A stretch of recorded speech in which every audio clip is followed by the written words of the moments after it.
Bien, señores, estamos de vuelta con Matinal y los grupos de medios Telemicro para un programa especial, tal como lo habíamos anunciado, con el ingeniero Ángel Rafael Salazar Rodríguez, quien es el administrador de las empresas generadoras eléctricas de la República Dominicana.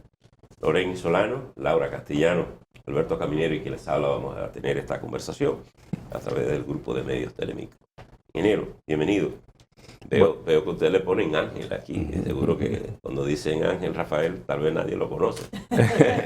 Bienvenido, ingeniero. Gracias, sí, gracias. Gracias, Percio, Loren, Laura y mi hermano Alberto, ¿verdad? Sí, un hermano, sí. Ingeniero, en estos días hemos comentado mucho la información que salió respecto a que de alrededor de 34 presas que hay en República Dominicana, 30 fueron construidas en la época de Balaguer, incluso en la época de Trujillo. Dígase que la democracia moderna en República Dominicana apenas puede atribuirse unas 4 de esas grandes obras de infraestructura.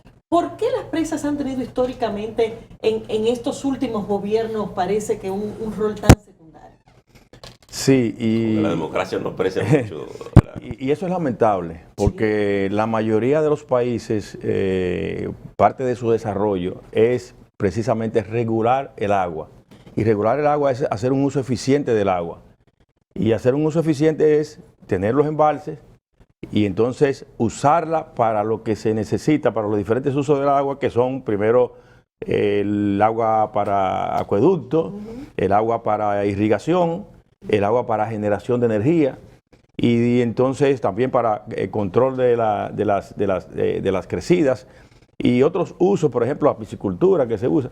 Y entonces, cuando no se construye una presa en el momento adecuado, el país deja de hacer una buena inversión, porque las presas tienen la ventaja de que son inversiones que se pagan ellas solas, tienen un retorno demasiado rápido y se pagan ellas solas por los diferentes usos que tienen. Entonces, hay que decir que el gobierno que más invirtió en presas fue el gobierno de Balaguer.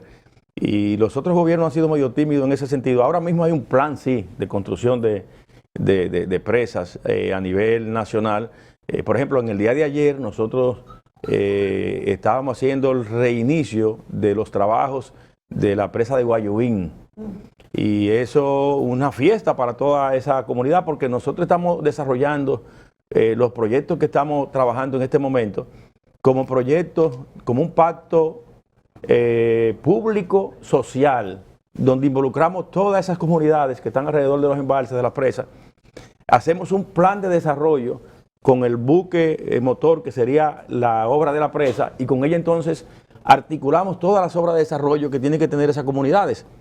Y entonces eso es magnífico para las comunidades. Además de usar correctamente el agua, es magnífico porque le llevamos las soluciones y le planteamos las soluciones y la acordamos con ellos de lo que tiene que ver con, por ejemplo, con las carreteras y los caminos, con los acueductos, con lo que se refiere a las electrificaciones, con soluciones de vivienda y con una serie de obras que se le hace difícil a las comunidades poder ejecutar ese tipo de trabajos. En el pacto del agua que se está haciendo y que sin duda el interés del presidente Luis Abinader es hacer lo que no se habían hecho en otros gobiernos democráticos. En el caso de Balaguer, que tuvo una semidemocracia del 86 al 96, pero en esa época no se construyó en lo anterior. Tú tienes en carpeta cuántas presas hacer en tu institución y en dónde va a estar localizada. Sí, nosotros tenemos una planificación que está precisamente articulada en el Pacto del Agua con todas las instituciones que trabajamos con el agua y que todos los martes, ha sido una iniciativa de nuestro presidente Luis Abinader, nos reunimos en el gabinete de agua todos los martes con el presidente y ahí entonces articulamos los trabajos en sentido general. De ahí salió la discusión del Pacto del Agua y cada una, por ejemplo, nosotros y el INDRI, que el INDRI también, que dirige nuestro hermano Olmedo Cava, también tiene la potestad y el desarrollo de presas. Cada una tiene las presas que en los próximos 10 años tenemos planificada a desarrollar. Por ejemplo, nosotros Le decía la de Guayubín, pero nosotros también tenemos en carpeta Artibonito. Que ahora Artibonito. Sí, que está ahora mismo completando los estudios de impacto ambiental y lo que es el diseño. Para iniciar más o menos ya la obra en sí, en alrededor de julio agosto del año que viene. Nosotros tenemos la placeta en Santiago, en la zona de la Sierra de Santiago. Es una obra importantísima porque va a ser la generadora más grande del Caribe. La de Santiago. Sí, de la placeta, sí. Nosotros tenemos también la presa de Boba, una presa que tenemos en desarrollo en Nagua también, que es una segunda presa porque tenemos una pequeña generadora y entonces, y así hay una planificación de una serie de obras en relación al manejo del agua, regulación de agua y a la generación de energía que van a impactar en sentido general lo que es el país. Y en las que construye el INDRI, entonces nosotros armamos el proyecto de generación. Hay algo que, viéndolo ustedes como una empresa de generación hidroeléctrica, usted menciona planes a largo plazo, 10 años, estamos hablando de más de 2 periodos de gobierno. ¿Ustedes se ven haciendo eso para la continuidad de otro gobierno? Porque realmente eso sería imposible que ustedes lo pudieran determinar ahora. Sobre todo, ¿qué había antes de? Porque cuando hablamos de que una empresa se toma 3, 4, 5 años, ¿qué había cuando ustedes llegaron de esos planes que dejó la gestión pasada? Actualmente ustedes están manejando 27 hidroeléctricas y de esto está produciéndose el 12% de la generación eléctrica a nivel nacional, que es un término importante sumado a las otras energías que se están trabajando en el país. Sí, la planificación estratégica es importante siempre. Total. Porque uno planifica a largo plazo y ejecuta lo de corto plazo. Y el país entonces tiene una guía estratégica a dónde seguir. Y quiero decir que nosotros encontramos una planificación estratégica en EGEI. Una planificación, y lo que hicimos fue, bueno, era un documento guardado, pero estaba. Por ejecutar. Sí, estaba. Y nosotros entonces lo tomamos, lo revisamos y entonces le estamos dando seguimiento y ha sido parte de lo que es el Pacto del Agua y también de lo que va a ser la Ley de Agua que está también trabajándose. Y quiero decir algo, nosotros no solamente trabajamos con hidroeléctricas, nosotros trabajamos también con energías renovables en sentido general. Nosotros tenemos proyectos en este momento de energía solar y energía eólica que también estamos desarrollando a través de la institución que dirigimos. Va a tener que cambiar el nombre a la EGEI. Sí, ahora precisamente se está trabajando en un rediseño de lo que es la marca, porque no tenía en la marca normal, la que se conoce, solamente se ve hidro. Entonces, energía limpia. Que cuando se creó la institución, esa era la que tenía un peso específico importante. Sí. Aunque cuando se creó también incluye energías renovables, pero no se había iniciado ningún proyecto de energía que no fuera solamente energía hídrica. Actualmente estamos trabajando el proyecto de Brazo Derecho, que es el primer proyecto solar de la institución, un proyecto pequeño de 3 megas en Santiago, en la frontera Navarrete-Esperanza, y es el primer proyecto de la institución que va a ser solar. Y estamos trabajando otros en desarrollo, tanto eólico como solar. Pero ¿cuántas presas ustedes entienden que antes de concluir el 2024 ustedes le entregan al pueblo? Sobre todo por lo que decía Percio, o sea, al parecer se han quedado un poquito retrasados con el tema, no ustedes, los gobiernos en general, y desde hace décadas no se ve tal vez la evolución en este sentido. Sí, nosotros vamos a entregar Guayubín, vamos a entregar las placetas, y dependiendo de lo que pase en una negociación que se está haciendo, que está en proceso, podemos entregar también Guaigüí en La Vega. Guaigüí, en ese proyecto que es del INDRI, pero nosotros tenemos un proyecto alterno junto con el INDRI, que es un proyecto de rebombeo que va a generar 300 megas en Guaigüí.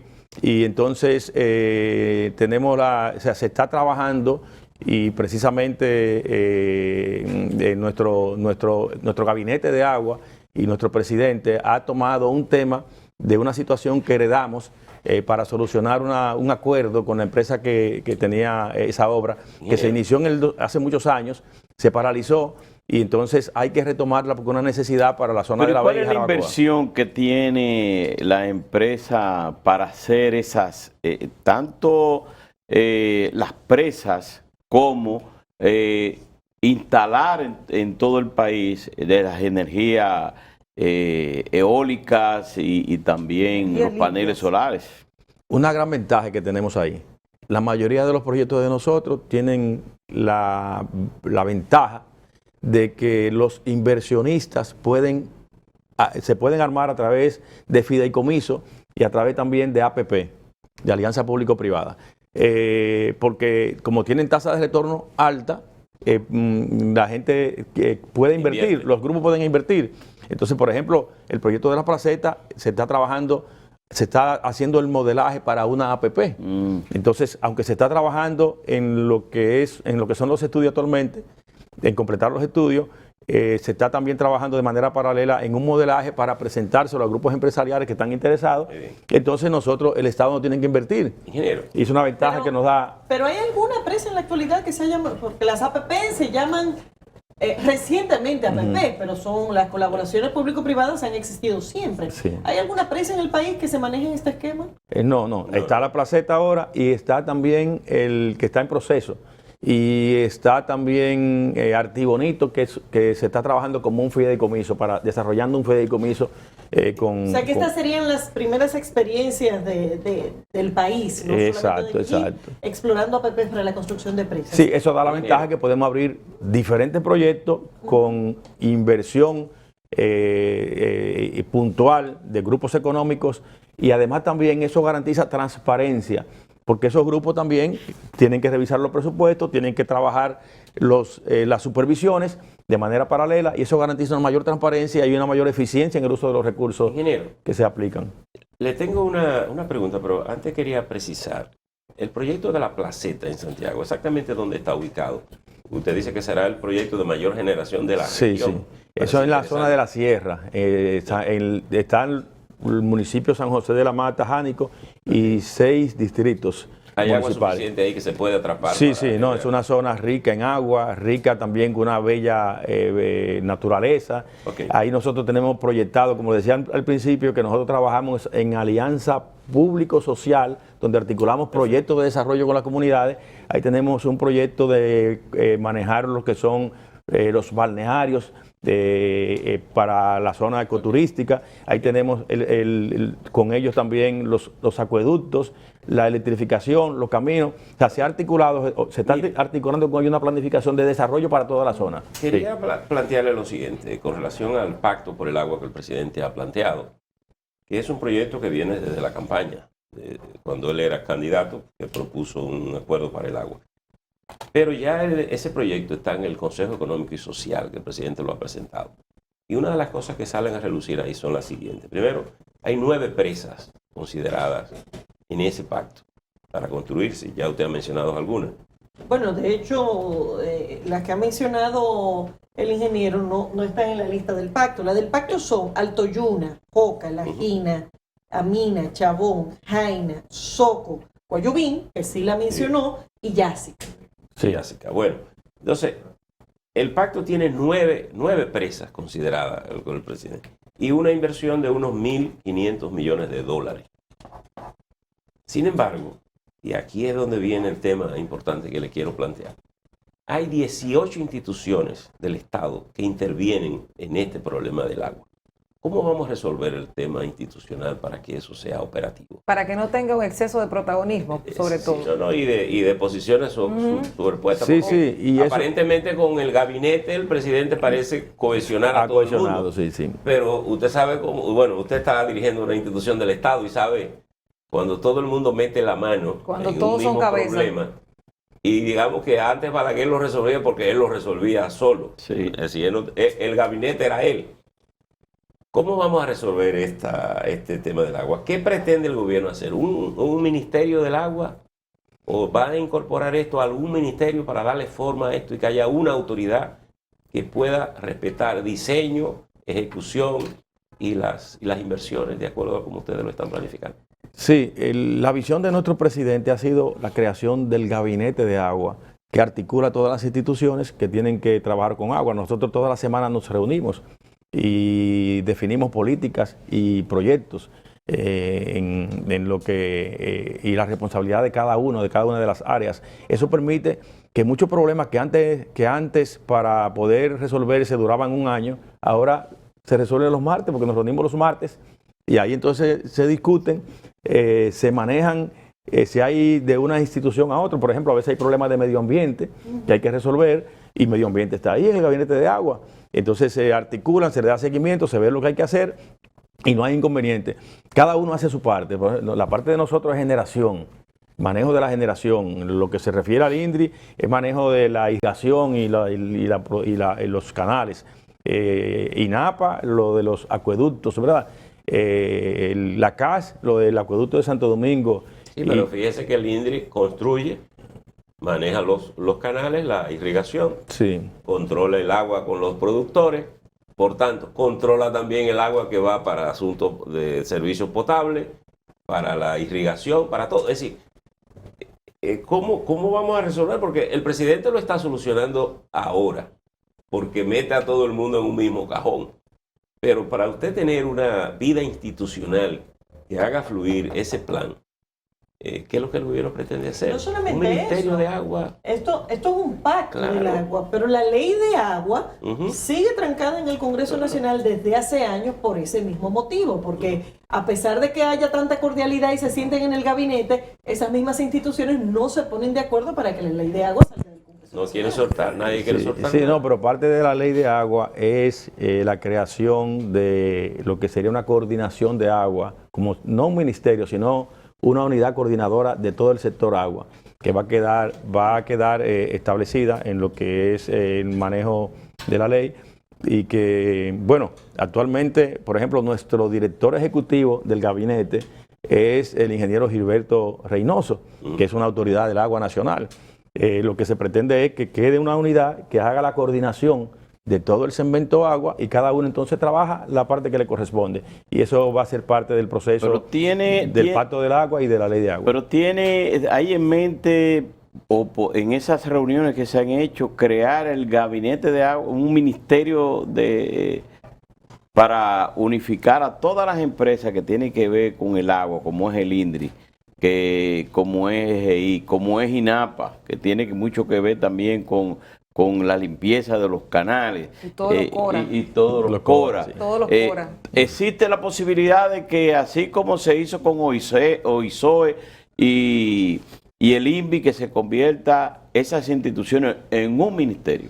Un ministerio propiamente no es la idea, que sino una unidad coordinadora de lo que son todas las áreas. Sí. Esa unidad coordinadora se oye como flojo. Cuando tú le pones a bregar con todas estas cosas, ¿qué poder real va a tener una unidad coordinadora? Sí, tiene mucho poder, porque Orgánicamente, ¿dónde encaja eso? encaja en poder cohesionar todas las funciones de las diferentes instituciones que impactan en el segmento agua, en el sector agua. Pero hay estructura.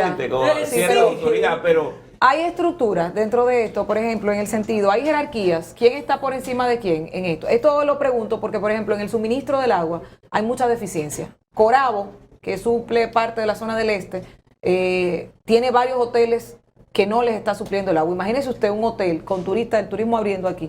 La bondad del turismo, sin agua cuando usted abre una ducha, o sin agua cuando usted va a la playa y sale de ahí. ¿Quién tiene la jerarquía dentro de todo eso? ¿EGI qué tiene que ver con eso? Generación. Nosotros somos generación, y la planificación que tenemos Esos son los CORA, los responsables. Exactamente, pero se hace esa cohesión de todo el sector. Bueno, en el este hay parte del plan es que el este se está considerando una empresa. exacto, se pueda resolver el problema, una planificación en 35, 40 años de solución del problema. No, la planificación es ejecutar ahora. Duradera 35, 40 años. Sí, la planificación es ejecutar ahora. Rafael, Sí. Rafael, el 16 de agosto, estamos hablando en 11 días, ya cumple el gobierno un año. Sí. ¿Cuál han sido los avances, los trabajos, la agenda fundamental de la institución que tú diriges? ¿Cuál ha sido la prioridad? ¿Qué se ha hecho?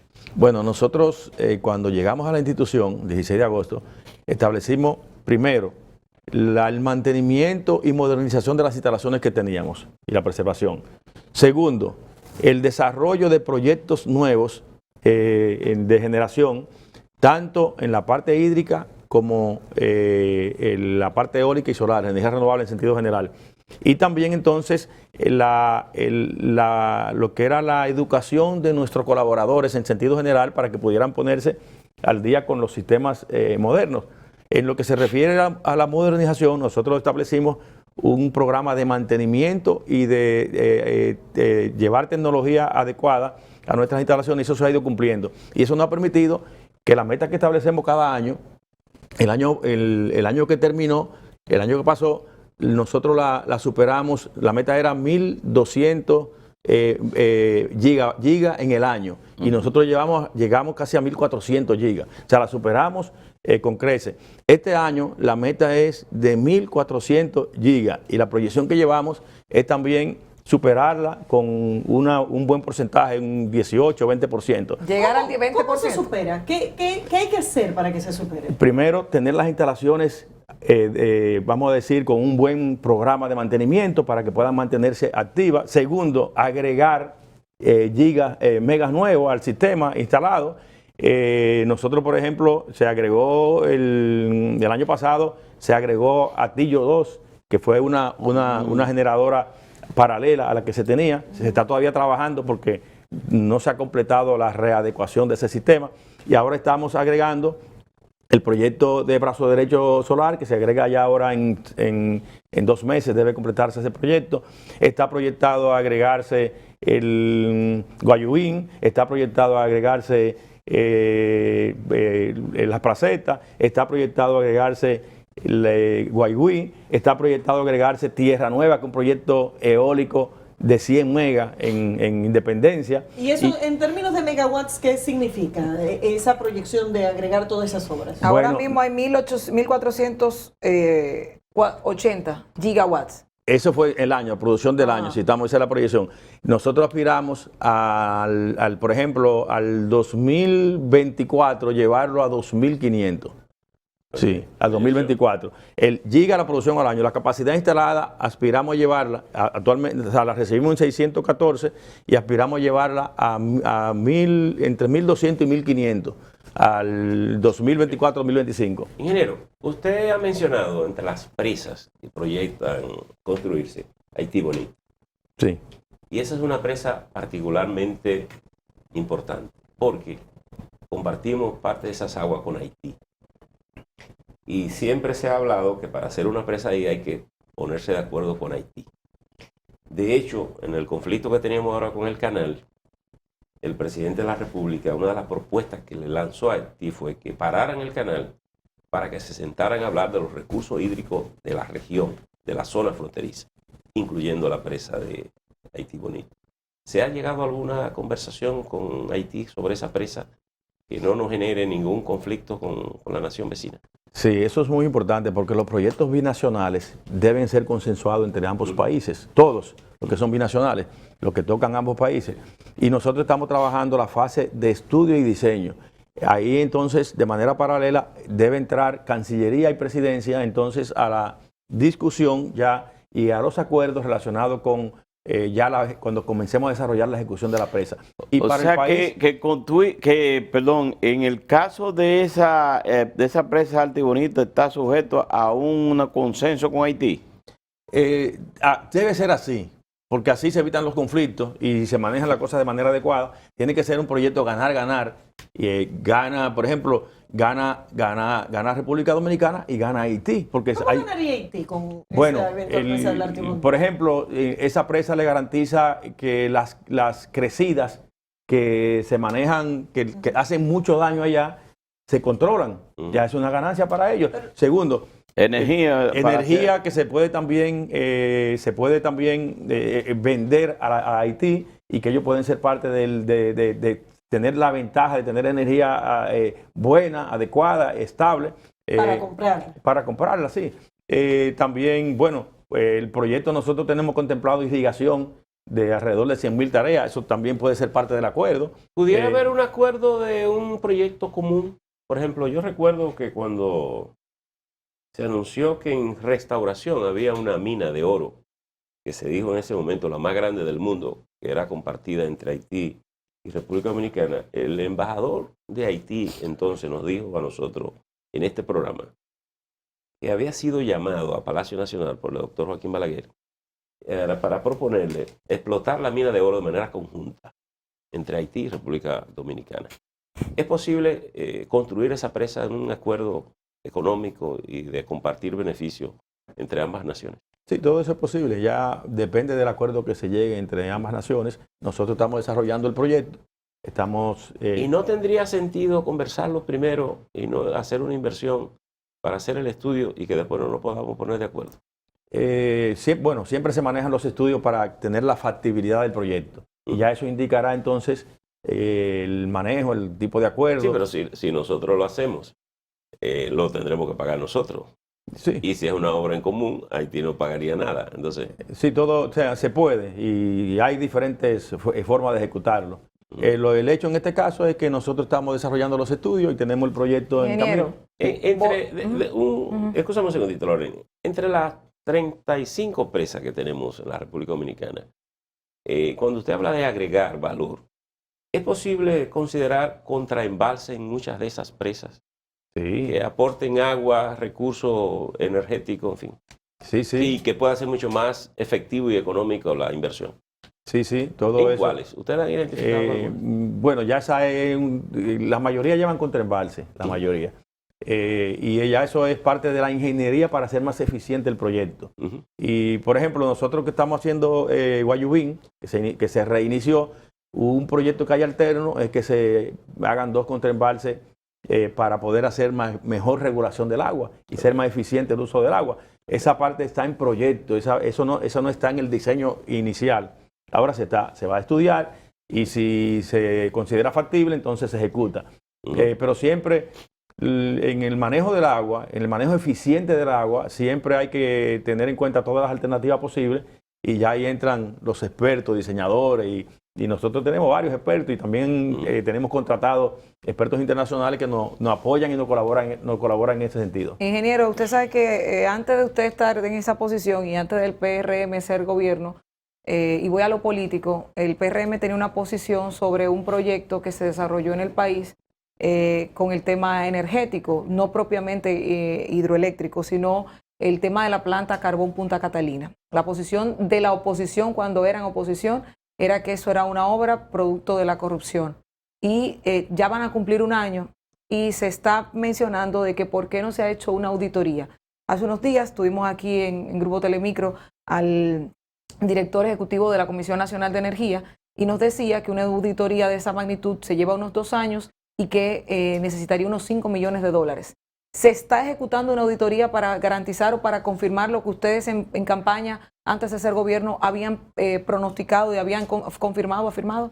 Bueno, en una conversación con el ministro de Energía y Minas, el Antonio Almonte, él hablaba de que se iba a iniciar una auditoría. Yo realmente, como no es parte de mi área, ese proyecto de Punta Catalina, pero sí sé que es importante porque te da una fotografía de lo que ha pasado y cómo está la situación de la empresa. Y creo que sí, o sea que no tengo la información completa, pero creo que eso debe estar ejecutándose porque es lo normal en cualquier institución. Pero usted sabe lo que significa eso en términos de que ustedes no la hayan desarrollado, digo gobierno. Sí. Porque entonces estarían legalizando lo que ustedes dijeron que era un acto. No, hay que hacer la auditoría. Yo entiendo que debe estar en proceso esa auditoría. No tengo la información completa, por eso no puedo afirmarlo. Pero es lo normal en cualquier institución. Nosotros, por ejemplo, ahora mismo estamos en un proceso de hacer 2 auditorías en la institución de nosotros. Encontramos una hecha y estamos ahora en proceso de hacer 2 auditorías. Y eso es lo que nos da una fotografía de cómo está la institución, si hay algunas debilidades, cómo las corregimos, y si hay fortaleza, cómo la mantenemos. Y eso es importante para cualquier institución que uno esté trabajando, porque te da los parámetros de lo que hay que hacer y las situaciones que hay que corregir, en los casos que haya que corregir situaciones. Nosotros mañana vamos para Ocoa.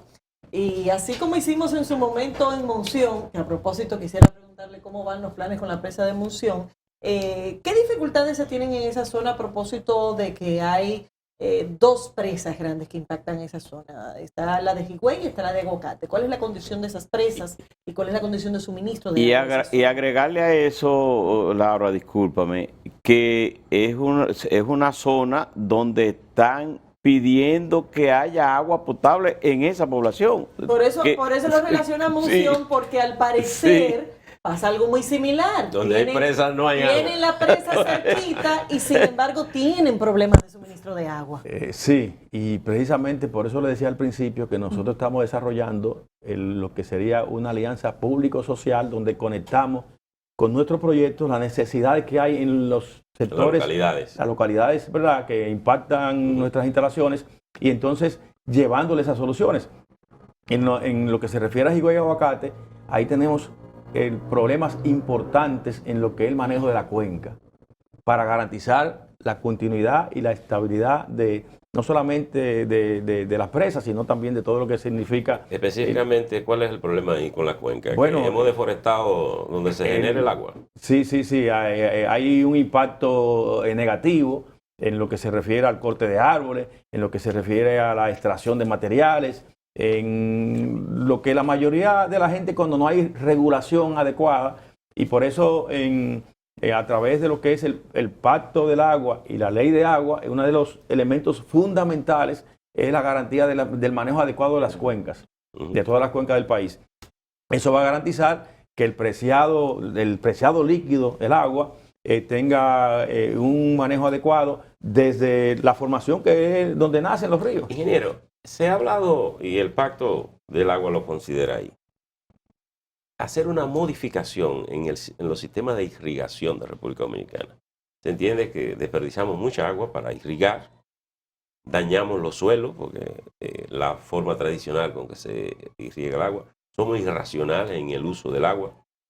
Y quería preguntarle, ¿qué está haciendo el gobierno? ¿Qué proyecta el gobierno con relación a este aspecto? Y segundo, los canales. Por ejemplo, la presa de Monción tienen pendientes los canales que se dice que incorporaría unas 300.000 tareas de tierra en la línea noroeste. Pero Montegrande va a requerir también un sistema de canales para poder aprovechar sus aguas y bañar buenas partes de las tierras del sur. Que he escuchado la misma cifra. Y yo no sé si es un número mágico como que lo usan para hacerlo, pero también se dice que otras 300.000 tareas serían incorporadas a la producción en el sur con la presa de Montegrande. Sí.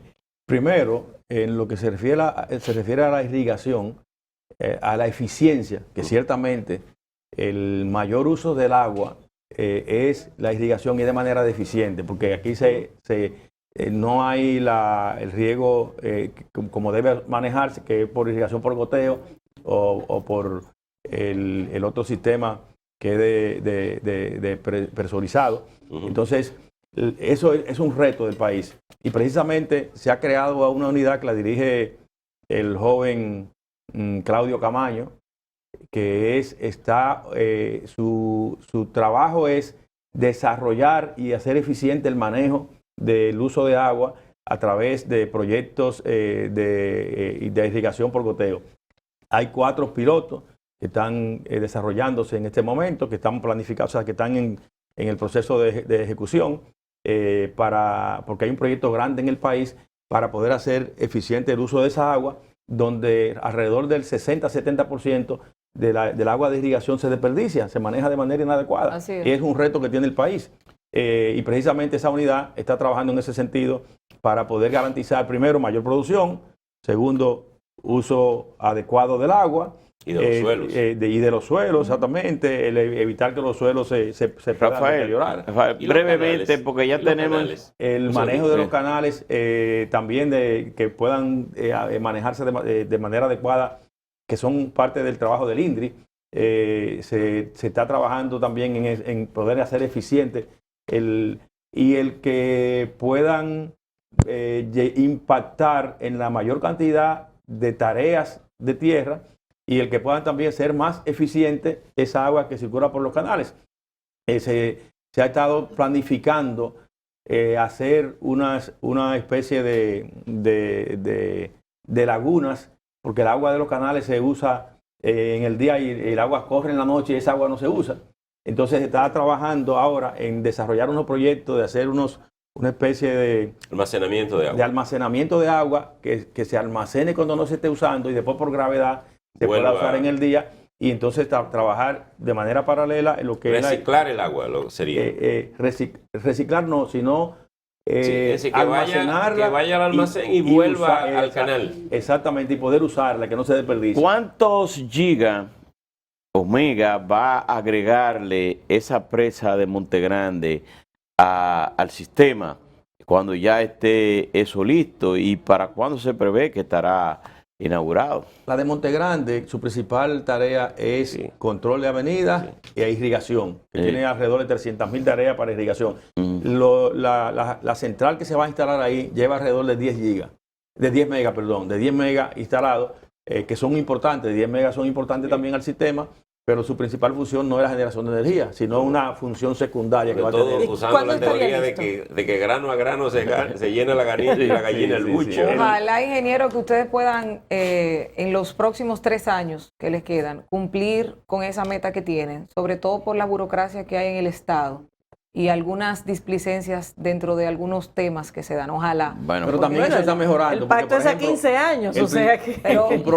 problema fuerte que tenemos, que es parte de la ley, es la ley de compra y contrataciones. Es un problema serio. Y hay un proyecto, bueno, pero es la ley. Y hay un proyecto ahora de poder mejorar esa burocracia y manejar, manteniendo los controles adecuados. El proyecto de ley que se aprobó ayer, el inicio, en la Cámara de Diputados. El proyecto de manejo. Cero burocracia. De ley, no.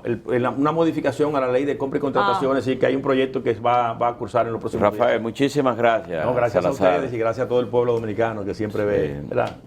Bueno, señores, así concluimos la intervención del ingeniero Ángel Rafael Salazar Rodríguez, quien es el administrador de la empresa de generación eléctrica dominicana. Continúe con la programación de Telemicro. Nosotros vamos mañana a transmitir en este programa especial. Seguro que lo vamos a tener presente a usted porque, como dijo Laura, hay 2 presas importantes que impactan la provincia de San José. Me imagino que también estarán requeridas de agua y van a necesitar de la ayuda de ustedes. Bueno, cualquier cosa lo contactamos de nuevo mañana. Lo contactaremos mañana. Saludan a la gente de Ocoa. Decir a la gente de Ocoa que nos esperen mañana. De esta tarde estaremos por ahí dando vueltas y tendremos este programa especial desde las 6 de la mañana el día de mañana. Hasta luego. Un abrazo para todos.